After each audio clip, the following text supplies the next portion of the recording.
সকিনা গেছো সকিনা ভুল্লাই আমারে, ও সকিনা গেছো সকিনা ভুল্লাই আমারে। অসাধারণ গান গাইতেছে। আমি এখন রিক্সা চালাই, হ্যাঁ হ্যাঁ, আমি এখন রিক্সা চালাই টঙ্গের শহরে, ও সকিনা গেছস কিনা ভুল্লাই আমারে। রে কান্নার আওয়াজ আইর কোন তো আল্লাহ কবরস্থানে নাই এনে তাতে আল্লাহ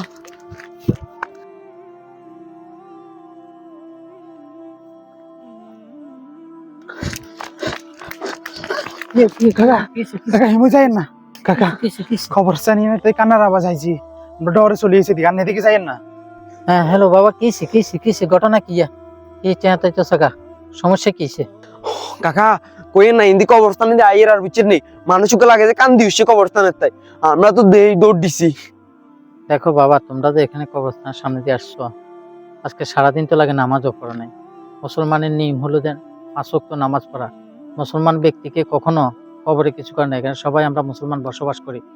দেখো এই কবরের দিকে দেখো, একদিন এই কবরে তুমিও শুয়ে থাকতে হবে, একদিন আমিও শুয়ে থাকতে হবে। আমরা কি কবরের কথা একজনকে স্মরণ করি? সবাই একটু আল্লাহকে ডাকো, কবরের কথা স্মরণ করো, নামাজ পড়ো, আল্লাহর কাছে মাফ চাও, এনি টাইম জিয়ারত করো, ইনশাল্লাহ কিছু থাকবে না তোমার পাশে। কাকা আপনি ঠিক কইছেন, আমরা তো নামাজ কলমা পড়ি না, ইল্লা আল্লাহ হয়তো আঙ্গুরে এরকম কিছু দেয়াছে।